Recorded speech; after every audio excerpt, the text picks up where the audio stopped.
Du point de vue historiographique, l'étude des nomades Amari a commencé par différents articles de Georges Dossin, le plus célèbre étant celui des mélanges Dussault.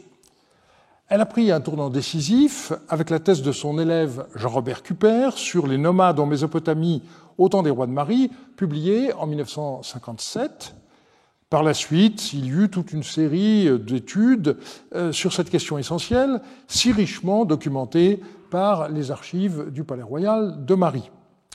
L'historiographie jusqu'en 1991 en a été faite par Moshe Anbar dans son livre sur les tribus amorites de Marie. En 1986, Jean-Marie Durand et moi-même avons écrit un article qui a eu un fort retentissement. Nous y montrions que Zimrilim appartenait à la branche des Simalites et nous invitions à mieux distinguer deux réalités trop souvent confondues, le genre de vie, sédentaire ou nomade, avec toutes sortes de situations intermédiaires, d'une part, et l'appartenance tribale qui structurait les sociétés de l'époque beaucoup plus qu'on ne l'avait imaginé jusqu'alors. Une autre date à retenir est juillet 2000. Au terme de sa première année d'enseignement au Collège de France, Jean-Marie Durand y organisait la 46e rencontre assyriologique internationale sur le thème « Nomades et sédentaires dans le Proche-Orient ancien », et ses cours, dans les années qui suivirent, approfondirent cette thématique jusqu'en 2006-2007, après quoi il revint à l'étude de la divination et du prophétisme. Il a écrit une synthèse en 2008, et ces dernières années ont surtout été marquées par la publication de 2019 à 2024 de ces 3 volumes, ARM 33, 34 et 35, ce dernier étant paru il y a 6 mois. Et je regrette un peu que le titre de ces 3 livres ne mette pas mieux en valeur l'un de leurs apports essentiels, les très nombreuses lettres écrites par des chefs nomades ou les concernant, et nous allons aujourd'hui puiser abondamment dans ce trésor. Je rappellerai rapidement la grande division tribale. On avait d'un côté les fils de la gauche, excusez-moi, c'est votre droite, mais c'est ma gauche, les fils de la gauche que l'on désigne en français comme Simalites, ou parfois Ben Simalites, et de l'autre, les fils de la droite, c'est-à-dire les Yaminites, on dit parfois Ben Yaminites. Les Yaminites étaient simplement divisés en 5 tribus, on utilise le mot Limum pour les décrire, Amnanou, Uprapou, Yarehu, Yahruru et Rabbou. Chacune de ces 5 tribus yaminites avait à sa tête un roi. L'organisation des Simalites est longtemps restée mal connue. Ils étaient répartis en 2 grands groupes, les Acharugayou et les Yabassou, chacun comportant un bon nombre de clans. Les Simalites reconnaissaient tous l'autorité de Zimrilim, même lorsqu'ils paissaient dans les territoires d'autres royaumes. Un phénomène a pendant très longtemps gêné la recherche, l'emploi ambigu du terme Khana, que l'on trouve également, mais rarement, sous la forme akkadisée Khanoum. On a longtemps cru qu'il s'agissait d'une ethnie qui aurait tiré son nom du territoire autour de Terka, mais on sait maintenant que c'est faux, même si on continue à trouver cela dans la littérature. En fait, ce mot avait un double emploi, un peu comme américain. Au sens strict, ce terme désigne tout habitant des Amériques, mais on l'utilise souvent dans la pratique pour parler des citoyens des États-Unis d'Amérique. Et bien de la même façon, Khana, étymologiquement, désigne quelqu'un qui habite sous la tente, donc un nomade. On le traduit conventionnellement par bédouin, ce que Jean-Marie Durand a ainsi légitimé, non pas dans le sens technique arabe de nomade possédant des chameaux, mais dans son sens étymologique d'homme de la steppe. Fin de citation. Mais cette désignation, Khana, est souvent utilisée dans les sources pour désigner de façon spécifique un membre des Simalites. Et on verra tout à l'heure un exemple de ce phénomène. Il faut ensuite rappeler la réalité du nomadisme à cette époque. Il n'existait pas encore, dans la région qui nous intéresse, de tribus chamelières, mais seulement des éleveurs de moutons. Leur parcours était limité par la nécessité d'abreuver les bêtes quotidiennement et de disposer de pâturages.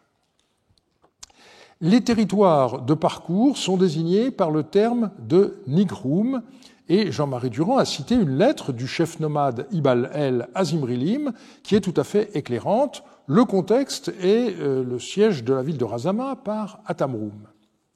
D'autre part, au sujet du fait qu'Atamrum t'ait écrit à propos du pays d'Idamarats, déguerpi de ce pays-ci, réponds-lui ceci. Et donc ceci, c'est la réponse que le chef nomade Ibal El dicte en quelque sorte à Zimrilim. De même que le pays du Yamhad, celui de Katna et celui d'Amurum sont le Nigrum des Yaminites, et que dans ce pays, les Yaminites sont rassasiés de grains et que paissent leurs troupeaux, eh bien, depuis l'aube des temps, le Nigrum des Bédouins, c'est l'Idamarats. Et donc, vous voyez ici que l'opposition entre Yaminite et Hana montre que ce dernier terme désigne de façon précise les Simalites à la tête desquels se trouvait Zimrilim. Et ce texte a le grand intérêt de définir les Simalites comme occupant une zone située au nord-est, à savoir le triangle du Rabour, par rapport aux Yaminites qui occupent le sud-ouest de la région d'Alep jusqu'au Levant sud. Et pour la première fois, l'opposition nord-sud qui est suggérée par l'étymologie entre les fils de la gauche qui sont les gens du nord et les fils de la droite qui sont les gens du sud, cette étymologie est vérifiée. Et donc, j'ai choisi aujourd'hui de dresser le portrait de deux hommes qui représentent chacun un des deux ensembles, un chef simalite, Ashmat, et un roi yaminite, Rami Ishtamar. Leur période d'activité ne se recouvre pas. Le premier est attesté pendant les 5 premières années de Zimrilim, tandis que le second l'est pendant la deuxième moitié du règne. Le premier personnage qui retiendra notre attention s'appelait donc Ashmad ou Ashmat, selon l'étymologie que l'on préfère de son nom. Jean-Marie Durand a suggéré un rapprochement avec le mot arabe qui décrit un homme aux cheveux poivre et sel. Ashmat est l'expéditeur de 32 lettres, et cette correspondance, dont on ne connaissait auparavant que 4 lettres et quelques extraits, a été publiée pour l'essentiel par Jean-Marie Durand en 2023 dans le chapitre 9 de ARM 34. Je voudrais commencer par un rappel sur la fonction de merhum qu'Ashmat occupa. Le mot vient de la même racine que le verbe reum, paître, et donc on le traduit par chef de pâture. Il faut comprendre que la population qui reconnaissait l'autorité de Zimrilim était répartie en 2 catégories. D'un côté, des sédentaires qui habitaient dans des localités regroupées en provinces sous l'autorité de gouverneurs chapitoum, nous l'avons vu, et d'autre part, des nomades qui se déplaçaient selon les saisons à l'intérieur du royaume de Mari ou en dehors. Il semble qu'il y avait 2 merhum simultanément, l'un étant à la tête des Acharugayou et l'autre commandant au Yabassou. L'identité des merhum se repère grâce à la formule par laquelle ils terminent très souvent leurs lettres, comme celle-ci. Le troupeau Naoum, je reviendrai sur ce terme, et les Bédouins, serviteurs de Monseigneur, vont bien. Une lettre d'Ashmat, et dans une autre, on voit une variante, le troupeau de Monseigneur et les Bédouins simalites vont bien. Et vous voyez que dans la deuxième formule, le terme Hana est précisé par le nom de la tribu à laquelle appartiennent les Bédouins, à la tête desquels se trouve Ashmat, mais il ne donne jamais le nom de leur clan. Et pourtant, Ashmat était manifestement le merhum des Acharugayou. Et à la mort de Bannoum, dans la première année du règne de Zimrilim, Ashmat fut reconnu comme le principal chef des Simalites Acharugayou, et il exerça sa fonction au moins pendant 4 années. Et une lettre montre qu'il eut à régler la succession de Bannoum qui l'avait précédé. Dis à Monseigneur, ainsi parle Ashmat, ton serviteur. La maison de Bannum de Diminatum, je l'avais donnée à Habdan, son frère aîné. Des gens de Ka cultivent la totalité du champ de Diminatum, alors que Habdan habite la maison elle-même. Du fait qu'ils cultivent le champ, eh bien, ils se sont mis à ennuyer Habdan pour la maison, disant « Sors de la maison ». Maintenant, Monseigneur doit faire porter une tablette au roi de Ka pour que les gens de Ka déguerpissent de Diminatum. Ou bien un fermier de Monseigneur doit être installé à Diminatum, ou bien Monseigneur doit donner la propriété à Habdan et au fils de Bannum. Monseigneur doit faire porter rapidement au roi de Ka une tablette sur cette maison.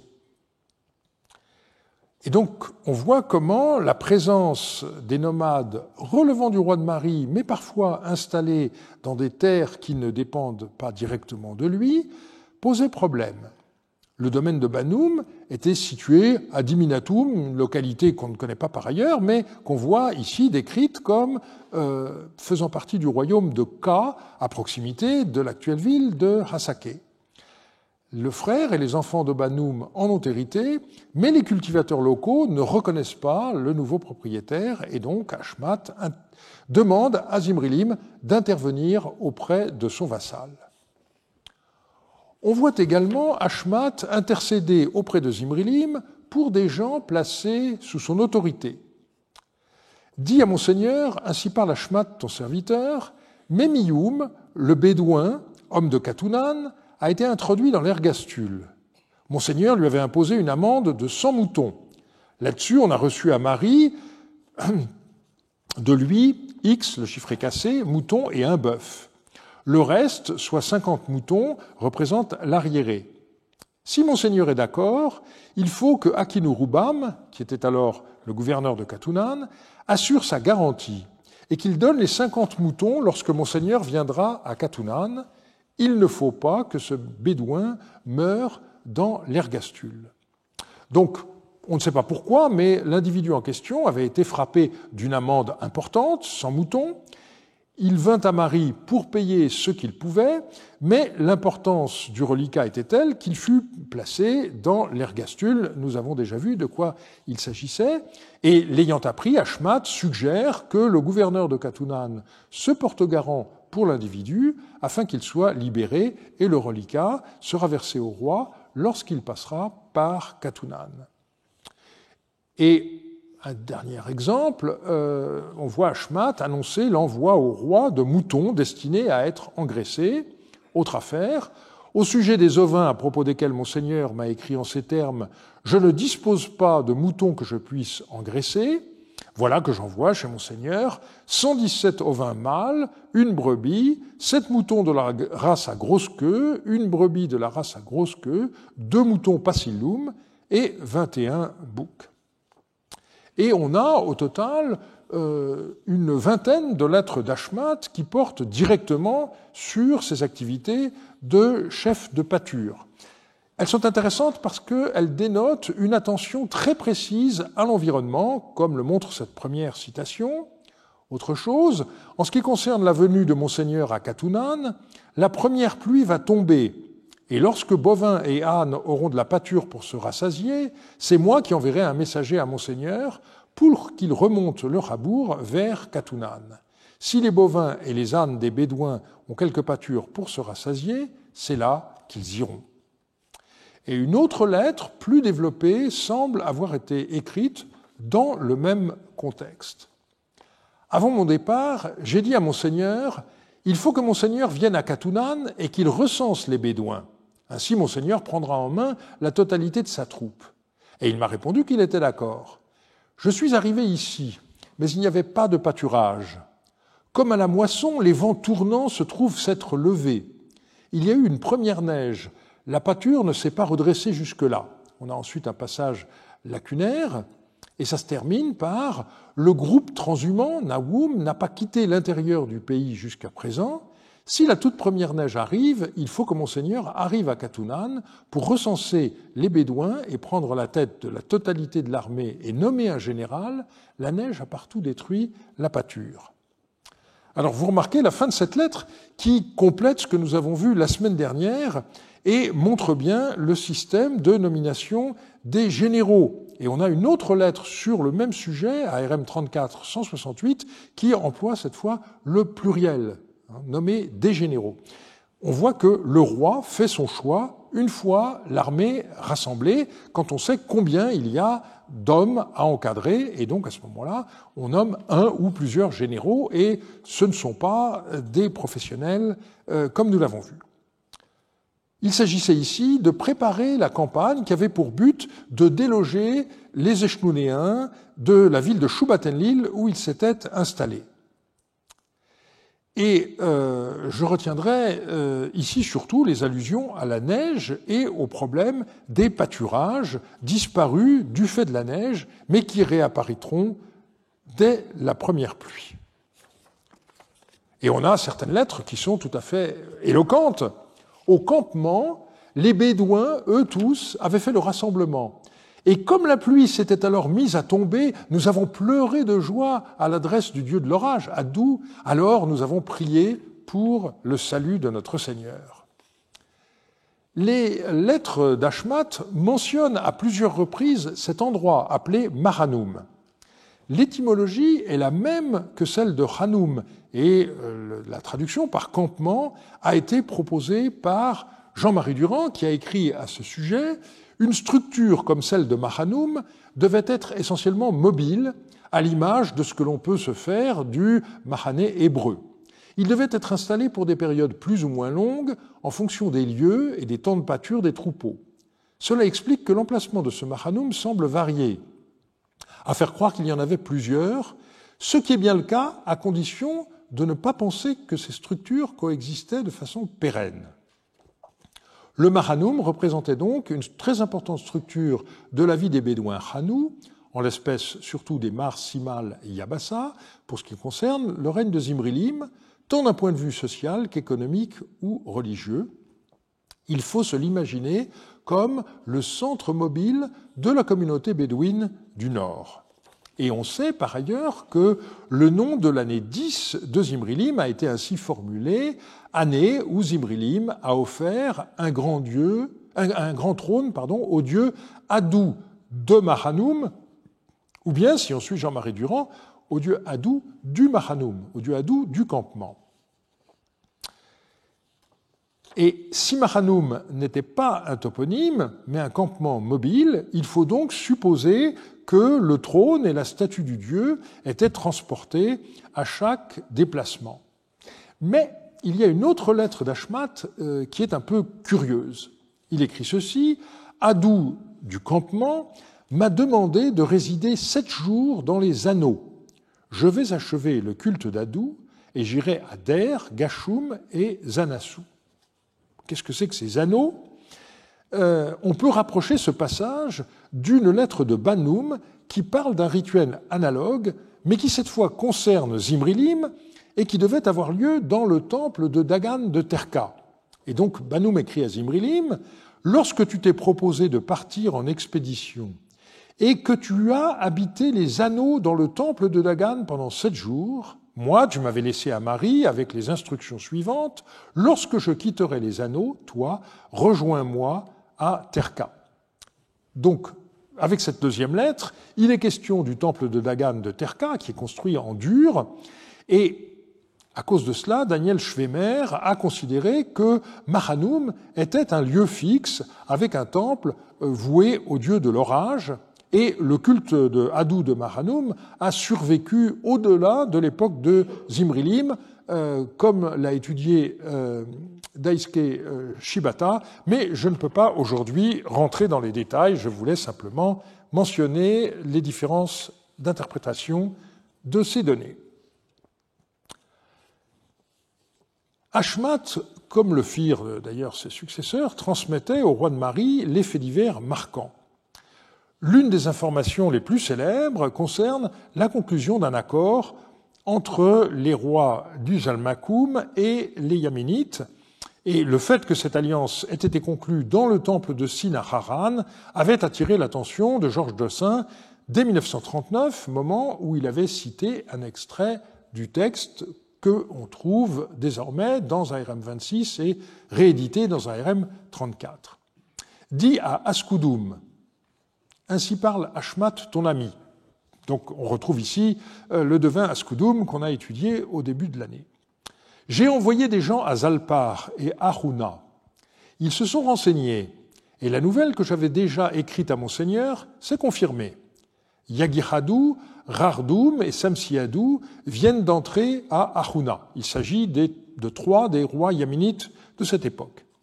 Kilamaratz et Atamriel, ou Prapéens les précédents, sont entrés à Toutoul. Asditakim et les autres rois du Zalmakoum, les cheikhs Sougagoum et les anciens des Yaminites ont tué l'Anon dans le temple de Sin de Haran.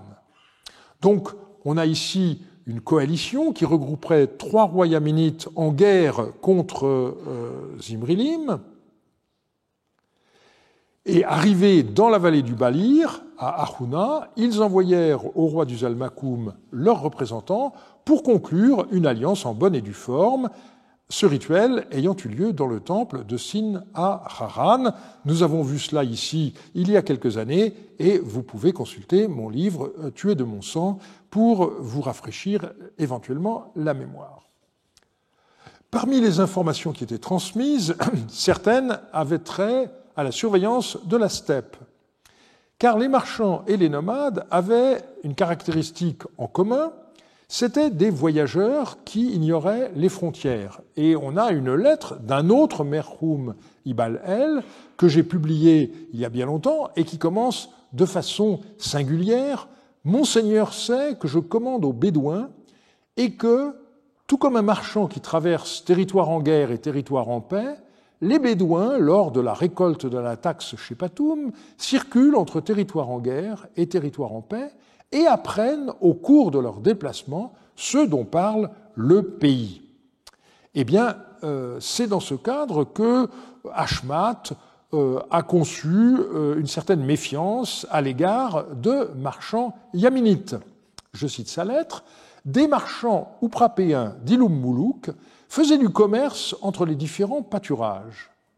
Or, il se peut que les ouprapéens les aient expédiés afin d'acquérir le maximum de renseignements. Qui peut savoir? J'ai saisi ces gens et je les ai remis à Ilushu Natsir. Alors il les a consignés à Katunan. Maintenant, monseigneur doit me faire savoir par un messager à leur sujet ce qu'il en est pour que je les laisse aller, si tel est le cas. Sinon, que monseigneur fasse ce qui lui plaît. » Donc on a des marchands yaminites qui ont remonté le Rabour et qui étaient tout simplement soupçonnés d'espionnage. Après s'en être emparé, Ashmat les remit au gouverneur de Katunan, Ilushu Natsir, et demanda des instructions au roi.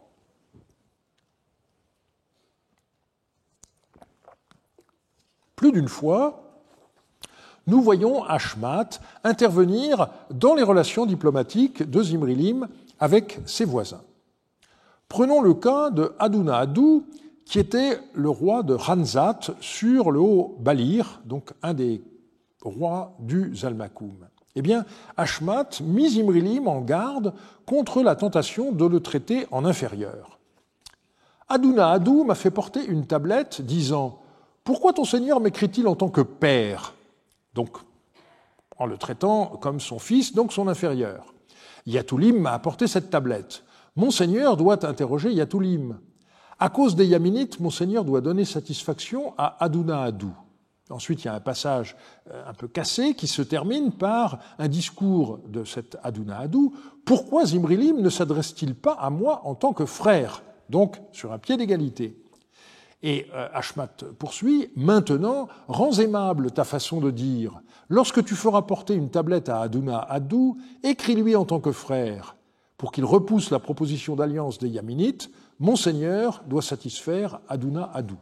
Et vous remarquez au passage, dans cette lettre, quelque chose qu'on va retrouver à d'autres moments, les chefs nomades, dans leur courrier à Zimrilim, alternent. Le plus souvent, ils s'adressent à lui à la troisième personne, en disant « Monseigneur », mais de temps en temps, l'emploi de la deuxième personne leur échappe, et on peut du coup penser que ces lettres ont été dictées, parce qu'un bon scribe n'aurait pas fait de tels mélanges. Donc le contexte ici, c'est celui de la montée de la tension entre les Yaminites et Zimrilim, et il fallait à tout prix éviter que Aduna Adu ne prenne le parti des rebelles. Et finalement, le rôle principal d'Ashmat, aux yeux de Zimrilim, c'était de lui fournir des troupes. Et au moment où le roi d'Eshnouna, Ibalpiel II, avait envahi la vallée du Tigre et commençait à remonter le Moyen-Euphrate, Ashmat écrivit cette lettre à Zimrilim. « J'ai écouté la tablette que mon Seigneur m'a fait porter. Mon Seigneur m'y envoyait ce message-ci, disant « Rejoins les Bédouins, aie avec eux un palabre, en sorte qu'ils se mobilisent, et qu'au lever de la torche, tous les Bédouins me viennent en renfort comme un seul homme. » Voilà le message que m'a envoyé mon Seigneur. On retrouve ici deux thématiques sur lesquelles les données abondent. D'abord, celle de ce que Georges Dossin avait appelé les signaux lumineux, des feux allumés selon un certain code qui servaient à organiser des rassemblements ou à donner l'alerte.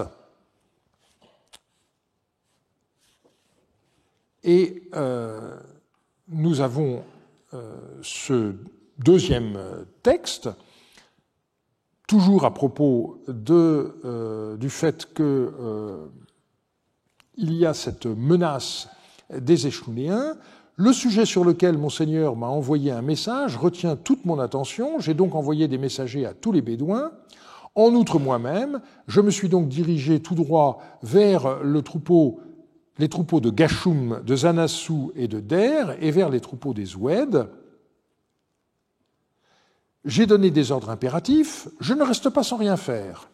Naguère, à Marie, voici le propos que j'ai tenu à mon Seigneur, disant « Ton troupeau, Naoum, est dans la crainte. Vers quel côté dois-je aller ?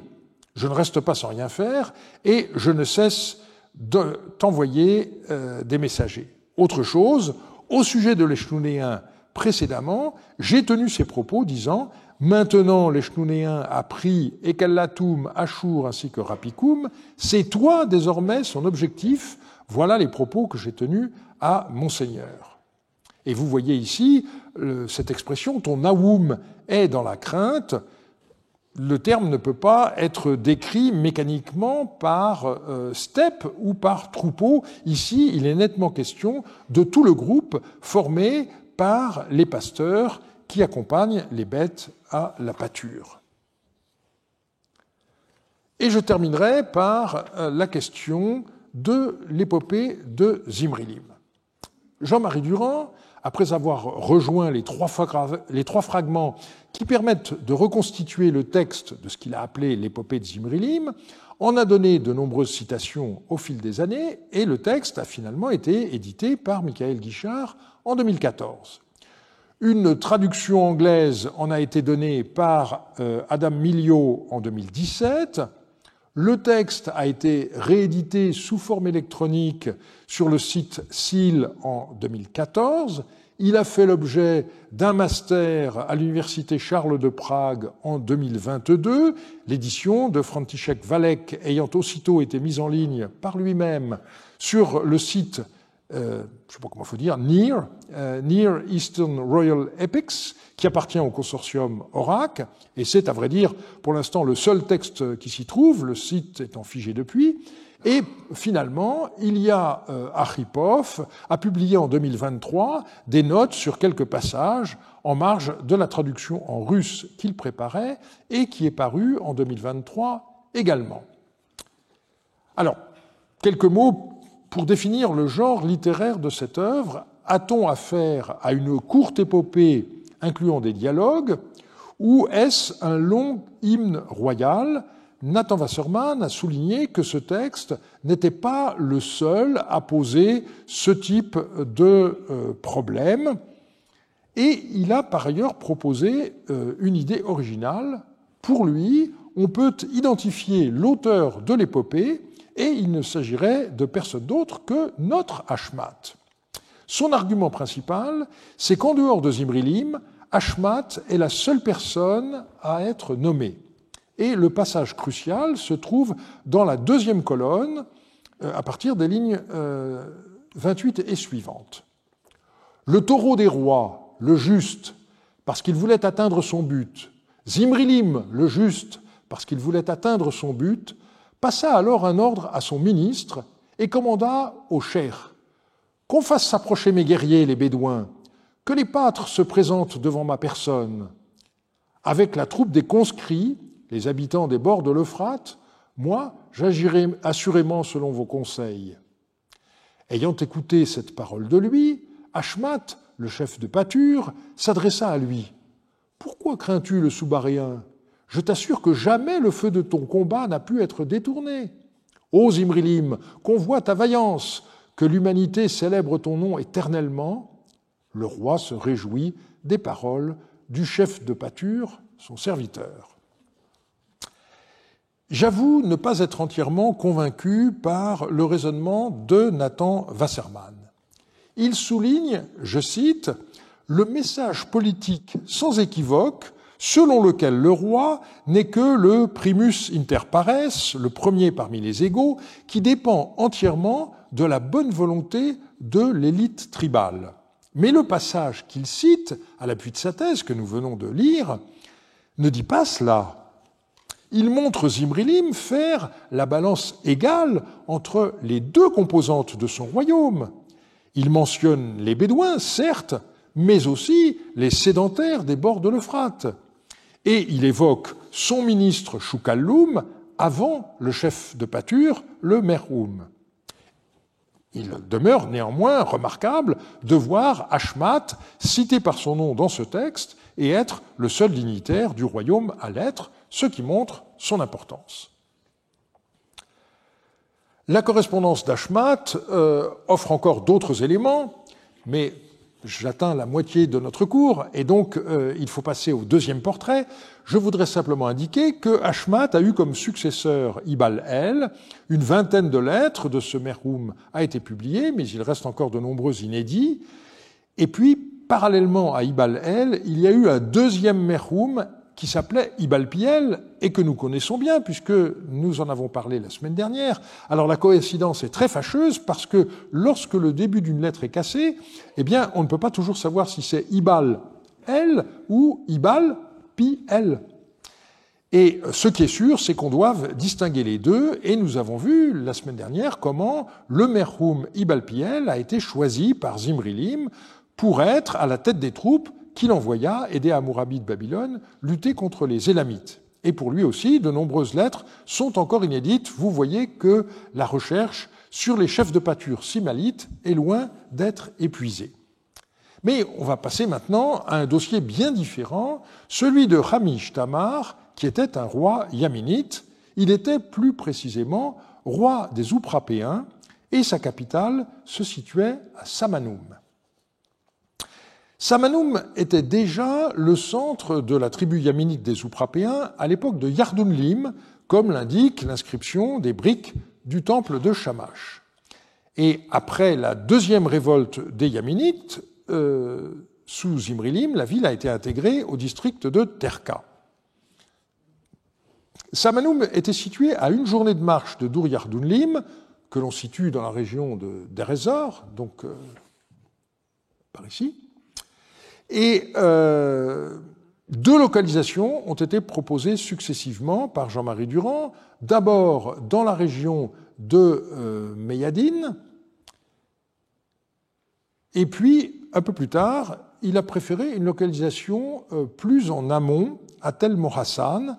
C'est la première hypothèse qui a été retenue dans MTT 1.1, et pour Tel Morassan, une identification avec Zibnatoum a été préférée. La correspondance de Hamish Tamar a été publiée ou republiée par Jean-Marie Durand dans le chapitre 6.2 de son tout récent livre ARM 35. Elle comprend au total 31 lettres. Et une bonne partie d'entre elles concernent un autre roi yaminite contemporain qui s'appelait Yasmaradou. Attention, c'est l'homonyme du Yasmaradou, fils de Samsi-Adou, qui a été roi de Mari avant Zimrilim. Notre Yasmaradou est décrit par la légende de son sceau comme Yasmaradou, fils de Alpan, roi de Yarir. Donc il était à la tête d'une des 5 tribus yaminites, celle des Yariréens. Et un chapitre entier lui a également été consacré dans ARM 35, avec une correspondance qui ne comporte que 11 lettres, mais en réalité, c'est surtout dans les lettres d'autres chefs nomades que nous en apprenons le plus sur son compte, et notamment dans les lettres de Hamish Tamar. Et donc notre portrait de Hamish Tamar, l'Uprapéen, dessinera également celui de Yasmahadou, le Yariréen. Vous en aurez 2 pour le prix d'1. Je commencerai par un point de religion. Une découverte très importante avait été faite par Jean-Marie Durand dès le milieu des années 1980, l'importance des représentations aniconiques de divinités dans le royaume de Marie sous forme de pierres que l'on peut désigner comme des bétiles. Ça a fait l'objet de sa communication au Mélange Biro en 1985. Il a consacré un livre entier à cette question en 2005 et il y est revenu dernièrement dans une étude parue en 2019. Et un des textes les plus extraordinaires sur ce sujet, c'est précisément une lettre de notre Hamish Tamar. Il commence par évoquer la commande royale, l'envoi d'une grosse pierre pour en faire un bétile. Hamish Tamar énumère ensuite tous les outils dont vont avoir besoin les spécialistes désignés comme des kaparum, et on voit ici un vocabulaire technique parfois très difficile à interpréter. Il s'agit à la fois de pouvoir découper la pierre, puis de la transporter. Hamish Tamar évoque ensuite le manque de personnel pour le transport de la pierre jusqu'au fleuve, et puis ensuite on doit utiliser des bateaux. Et la lettre s'achève par un avertissement. Il est possible que l'on ne puisse extraire une pierre aussi longue et large que celle dont l'extraction a été commandée par le roi. Et là, Hamish Tamar indique qu'il existe un plan B avec une pierre de plus petite taille, mais néanmoins conséquente.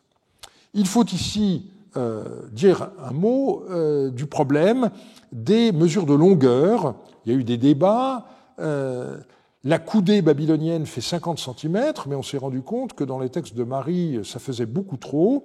Et Bertrand Lafont avait proposé une coudée de 20 cm, mais il y a des endroits où c'est pas assez. Et finalement, Grégory Chambon, avec d'assez bons arguments, a proposé que la coudée de Marie fasse 32 cm. Et donc, si l'on prend cet équivalent, eh bien, le bétile qui est mentionné ici ferait 12 mètres de haut, ce qui est déjà énorme, mais 20 mètres serait vraiment excessif. Alors, on ne sait pas exactement où cette pierre devait être extraite, mais on voit qu'elle devait être allée jusqu'à Ganibatoum, qui était le port de Douriardoulim, sur l'Euphrate, et donc on se situe sur le rebord oriental du plateau qui culmine plus à l'ouest avec le Djebel Bishri. Et cette zone faisait partie du terroir parcouru par les Yaminites lorsqu'ils allaient de la vallée de l'Euphrate vers l'ouest. Et c'est donc en raison de sa connaissance des lieux que Hamish Tamar reçut une telle mission de la part de Zimrilim. Il existe une autre lettre de Hamish Tamar qui est célèbre dans les annales de la syriologie et qui a trait à l'invasion élamite. Dis à mon Seigneur, ainsi parle Hamish Tamar, ton serviteur. J'ai pris connaissance de la tablette que tu m'as fait envoyer. Mon Seigneur m'a écrit au sujet de l'armée, elle est tout entière assemblée. Mon Seigneur m'a envoyé une très longue lettre. Puisse Dieu ne pas amener le méchant ennemi au bord de l'Euphrate. Puisse ton Dieu, ainsi que Dagan, maître du pays, briser l'arme des Élamites. S'ils arrivent jusqu'au bord de l'Euphrate, ne se distingueront-ils pas comme les papillons de la berge, qui est l'un de couleur claire et l'autre de couleur sombre? Certes, on dit telle ville est simalite et telle est yaminite, mais ne sont-elles pas comme le cours d'une rivière qui s'égalise en se rencontrant d'amont en aval? Pourquoi donc mon Seigneur m'a-t-il envoyé cette lettre? Il ne faut pas que mon Seigneur s'irrite contre moi parce que je ne suis pas encore arrivé chez lui. Monseigneur sait que les chers Sougagoum et les Bédouins se trouvent avec moi à Samanoum. C'est parce que depuis longtemps, ils ne s'étaient pas rencontrés avec leurs frères habitants de la ville qu'ils ont passé plusieurs jours sans bouger. Que Monseigneur ne s'irrite pas contre moi du fait que je réponde d'eux, j'arriverai chez Monseigneur le lendemain du jour où j'envoie cette tablette. Alors cette lettre a donné lieu à de nombreux débats. À mes yeux, certains sont importants, mais d'autres moins. Première question, il s'agit de savoir si cette lettre contient ou non une longue citation de la lettre de Zimrilim à laquelle Hamish Tamar fait allusion par 2 fois dans sa lettre. Ce serait la partie en rouge sur l'écran, mais Jean-Marie Durand a donné de bonnes raisons pour penser que tout ce passage exprime bien le point de vue de Hamish Tamar. Ce n'est pas un discours de Zimrilim. Par ailleurs, ce passage contient une comparaison entre les Élamites et les habitants des bords de l'Euphrate, c'est-à-dire du royaume de Marie. La question, c'est de savoir si le mot rimatum décrit ou non de vrais insectes au bord du fleuve. C'est ce qu'a pensé Jean-Marie Durand.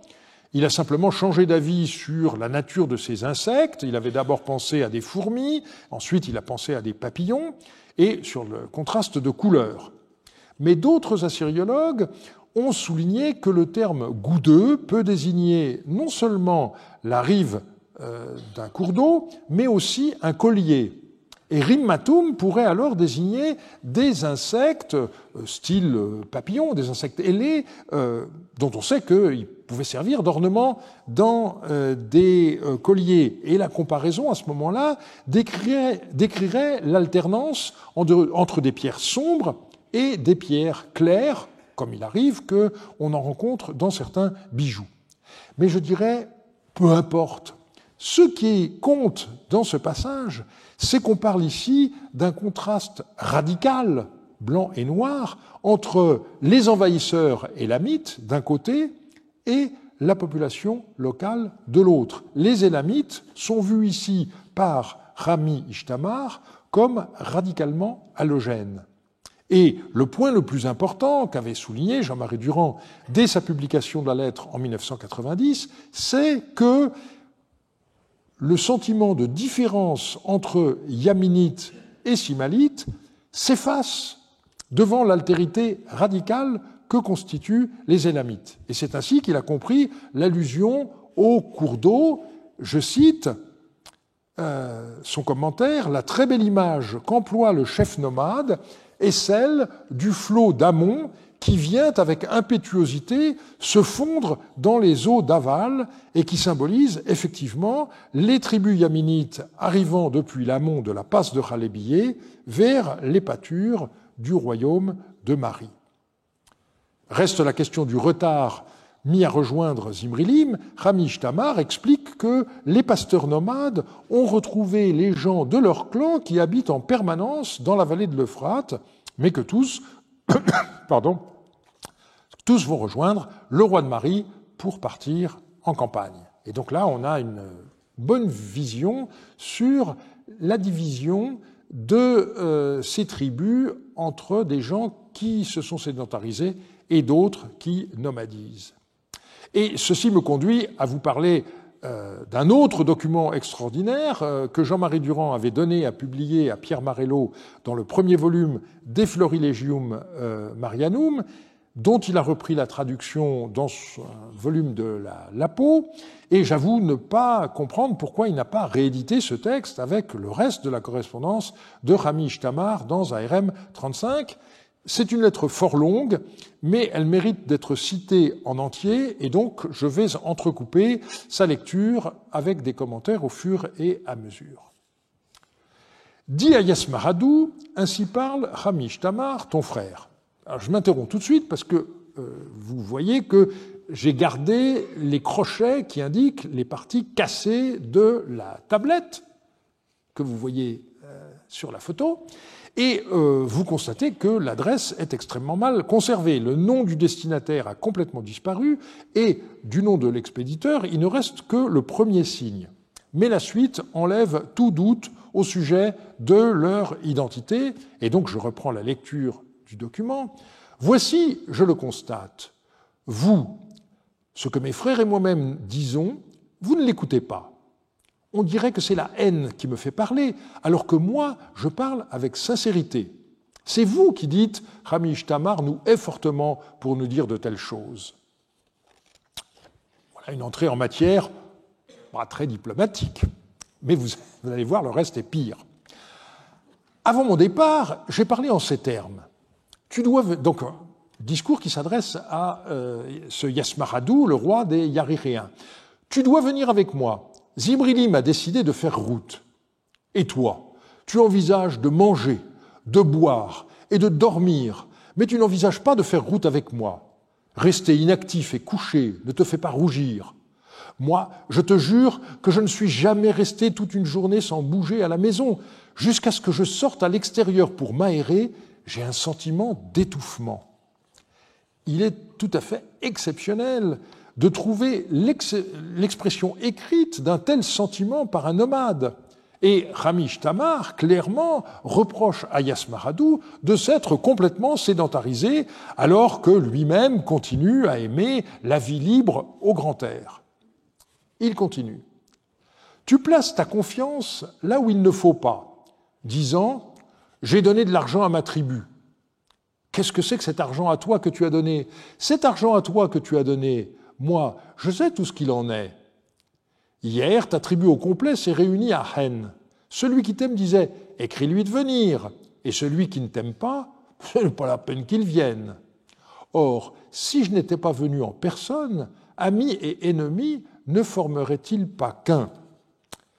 Donc, on a ici plusieurs thématiques. Celui de la corruption des valeurs traditionnelles par l'argent. Et puis, par ailleurs, vous voyez ce rassemblement de toute la tribu à Hen qui est à noter. C'est en effet un centre fréquent de réunion des Yaminites dans la vallée du Balir. Jean-Marie Durand a traduit au camp, parce qu'il refuse de considérer Hen comme un lieu précis, de même que Mahanoum, comme nous l'avons vu plus haut. Pour plus de détails, je vous renvoie à MTT, mais Rami Ishtamar ne s'arrête pas là et il poursuit ses invectives. Dis-moi pourquoi j'aurais besoin de te calomnier. Peut-être que jamais vent chaud ou froid n'a fouetté ton visage. Tu es indigne de ta race. Là précisément où père et mère ont contemplé tes traits après que tu es tombé du sexe de ta mère, tu ne fréquentes que sexe de femme. Tu n'as pas la moindre autre expérience. Au contraire, regarde-moi. Jusqu'à présent, j'ai failli périr et je me suis sauvé de la mort. Au milieu de la ville d'Aruna, à 10 reprises, j'ai réussi à me sortir d'une émeute. Pourquoi maintenant ne pas me tenir pour un Doumouzi? Au compute de l'année, on le tue. À chaque il revient au temple d'Anunitum. Rami Ishtamar fait ici allusion au mythe de Doumouzi, le dieu berger qui passait la moitié de l'année dans le monde infernal avant d'en ressortir chaque printemps. Vous pourrez lire bientôt à ce sujet la communication d'Antoine Jacquet dans les actes du colloque de Marimont de décembre 2023 et le que sais-je de Nele Ziegler sur les 100 légendes du monde mésopotamien. Il s'agit d'un passage qui est tout à fait remarquable car il montre pour une fois de façon sûre que ce qui est considéré par nous comme un des grands mythes du Proche-Orient ancien était bel et bien connu de tous et pouvait faire référence dans un contexte de ce genre. Et on est étonné évidemment de voir le chef nomade qui ose se comparer à ce Dieu qui ne meurt jamais. Et il poursuit. Moi-même, voici comment j'ai toujours procédé. Sur le grain que j'ai fait, je n'ai pas fait de réserve, mais, puis là il y a une cassure, je me trouve arrivé chez les Ouprapéens et les autres Yaminites. Voici ce que tu dis. Yansib Dagan ira avec toi comme mon représentant personnel. Quand Yansib Dagan est venu avec moi, c'était déjà un vieillard. Et maintenant, il traverserait les zones de pâture et il effectuerait un travail quelconque pour toi. Alors on connaît ce Yansib Dagan, et donc on voit que Yasmaradou ne se rend pas en personne au rassemblement de tous les Yaminites, mais il délègue quelqu'un, et Rami Ishtamar estime ce personnage trop âgé pour jouer un tel rôle. Et il continue. Et quant à ce que tu dis sans cesse, j'ai donné de l'argent, Moi, j'ai donné en abondance de l'argent et de la farine. Puis ensuite, il y a un passage lacunaire. Maintenant, écoute ma présente tablette. Si le roi est en retard pour partir en expédition, argent, farine et tout ce que tu possèdes, prends-le, je t'en prie, et étant donné que moi-même, présentement, je me trouve ici, rejoins-moi chez moi. Donc c'est seulement la fin de la lettre qui permet d'en comprendre la portée. Il est question d'un rassemblement en vue d'une expédition militaire. À cause de ARM 35-148, l'histoire des insectes blancs et noirs, on avait cru que cette campagne se situait dans le cadre de la lutte contre les Élamites en Babylonie. Mais en préparant le cours d'aujourd'hui, je me suis tout à coup demandé s'il ne s'agissait pas, en fait, d'une autre mobilisation qui devait conduire Zimri-Lim et ses armées jusqu'à Ougarit, juste quelques mois auparavant. Et il me semble qu'on doit du coup comprendre dans ce contexte l'allusion qu'on trouve dans une lettre postérieure qui est adressée par notre Hamish Tamar à Ibal-El, donc qui lui était le merhoum des Simalites. Donc on a là une lettre échangée entre un roi yaminite et un chef de pâture simalite. Et qu'est-ce qu'écrit Hamish Tamar ? Dit à Ibal-El, ainsi parle Hamish Tamar, « J'ai écouté la tablette que tu m'as fait porter. À quoi rime ce message insistant que tu m'envoies sans cesse ? Les Ouprapéens ne cessent de voler les Simalites. Que je sois maudit si j'ai oublié nos annons qu'à Ougarit nous avons tués en présence d'Adou d'Alep. » Il est donc ici question d'une alliance conclue à Ougarit entre le chef de pâture simalite Ibal-El et le roi ouprapéen Hamish Tamar, qui s'était accompagné du rituel traditionnel. Et donc, ça signifie que tous les deux étaient venus avec Zimri-Lim et ses troupes au moment où le siège a été mis à Ougarit.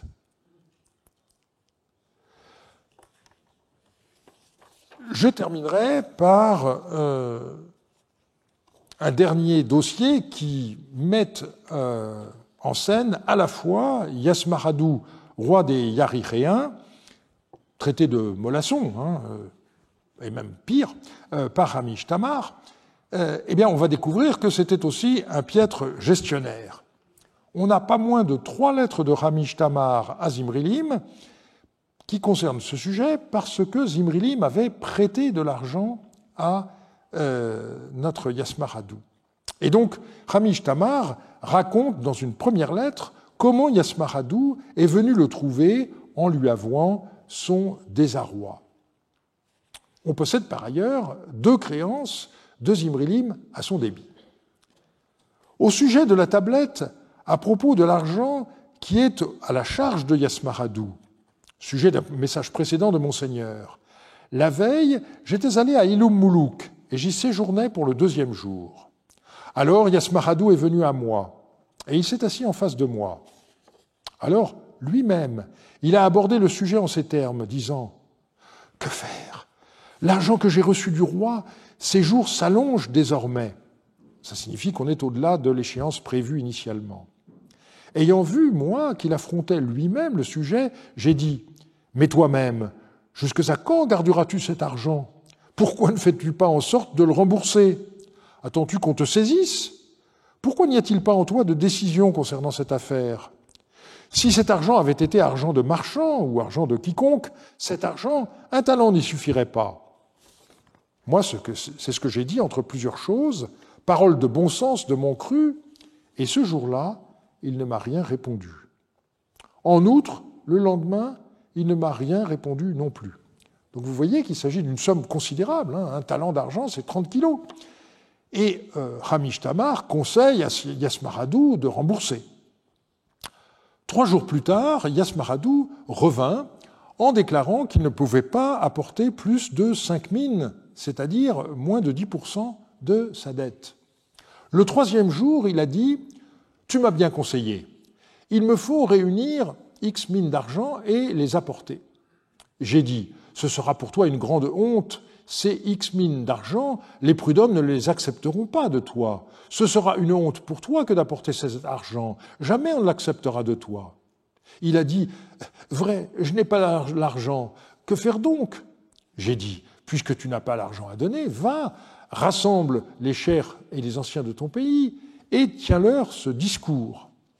Donc, ce qui suit, c'est le discours que Hamish Tamar dicte, souffle à notre pauvre Yasmaradou. L'autre année, Moutapour, le chef de pâture, et les chers Sougagoum venus à Alep, et m'ayant vu chez moi, m'ont entrepris à ce propos, disant « Pourquoi donc es-tu ici inactif? Prends notre tête que nous allions en aval chez Zimrilim. » Voilà ce qu'ils m'ont dit, et allant en aval chez monseigneur Zimrilim, je lui ai fait acte d'obédience. Dans ce déplacement en aval que j'ai entrepris, ce n'est pas dans les monceaux d'or ou d'argent de Yataroum et d'Alpan que je suis entré. Je n'ai trouvé ni domesticité, ni bovin, ni ovin, ni grain, je n'ai rien trouvé. Je suis entré dans une maison vide, dans une ruine vide. J'ai vu qu'il n'y avait plus rien à donner aux gens du Yarir. J'ai reçu de l'argent du roi, les fameuses créances que nous avons évoquées, et je l'ai donné aux gens du Yarir. Le Yarir a pris mon argent à moi. Or, ils sont allés installer un autre Madaroum, Itzikatar. En outre, l'argent que j'avais reçu du roi est devenu une grosse somme. Or, maintenant, il n'y a rien à rendre, c'est-à-dire qui permette de rembourser. Donc, Hamish Tamar conseille à Yasmaradou de dire qu'au moment où il est monté sur le trône, il n'est entré en possession d'aucun bien. Nous avons vu qu'Alpan était son père, et donc on peut supposer que Yataroum était son grand-père. Et donc, montant sur le trône, eh bien, Yasmaradou a dû emprunter de l'argent à Zimrilim, et c'était d'autant plus nécessaire qu'à ce moment-là, il était en rivalité avec un certain Itzikatar qui lui disputait la royauté sur les Yariréens. Et Hamish Tamar continue. Voilà qu'il te faut rapporter devant les cheikhs et les anciens de ton pays. Il se peut que tel ou tel qui cultive un champ à toi fasse un apport et t'aide d'une ou deux mines d'argent. Alors, ayant collecté de l'argent, ajoute-le à celui qui est en ta possession pour qu'on ne fasse pas d'ennui. Sinon, si de l'argent n'est pas disponible, donne de la terre. Puis ensuite, il y a un passage un peu cassé. Alors il m'a répondu ceci. Tu portes comme tu sais, je ne donnerai pas de champ. Pour ce qui est de l'argent, je collecterai 5 ou 6 mines, et alors je les donnerai, mais je ne donnerai pas de champ. Voilà ce qu'il m'a répondu.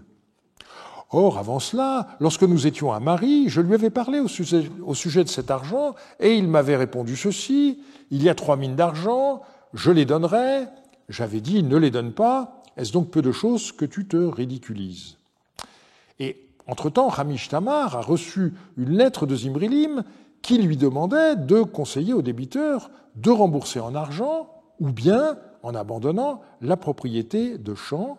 Et Hamish Tamar dut répondre au roi que Yasmaradou avait l'intention de rembourser en tout et pour tout 5 mines d'argent et refusait de céder des champs. Et c'est également l'information qui a été transmise à Zimrilim par un autre roi yaminite, Yarimlim.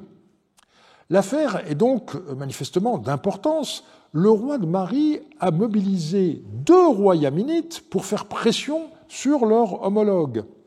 On ne sait pas comment l'affaire s'est terminée, mais elle montre de façon très intéressante la réticence extrême des débiteurs à aliéner leur patrimoine foncier pour rembourser une dette, et on parle dans ce cas de vente forcée. Alors ici, bien sûr, il s'agit d'un roi, mais il y a tout lieu de penser que l'attachement à la terre était au moins aussi fort chez de simples sujets. Et par ailleurs, vous voyez ici que nos catégories ne sont pas toujours adéquates. Parce que Yasmaradou est roi du Yarir, une des 5 tribus yaminites, les historiens ont tendance à le ranger de nos jours dans la catégorie des nomades. Or, l'indication tribale ne signifie pas forcément que la personne ne s'est pas sédentarisée, et on voit ici que c'est le cas, Et on l'a vu déjà antérieurement. Et cet attachement de Yasmar Haddou à la terre est remarquable. Malgré sa récente sédentarisation, ou peut-être à cause d'elle, il n'envisage pas de vendre ses propriétés pour rembourser sa dette. On dit habituellement qu'on ne connaît les nomades qu'à travers le prisme déformant des écrits des sédentaires, et c'est souvent vrai. Mais nous avons pu voir aujourd'hui que tel n'est pas le cas dans le royaume de Marie. Les chefs nomades ont en effet laissé une abondante correspondance qui permet de dresser le portrait de certains d'entre eux avec une précision inattendue. La semaine prochaine, nous dresserons le portrait de Zimrilim à nouveau, et ainsi se clôturera notre galerie. Je vous remercie de votre attention.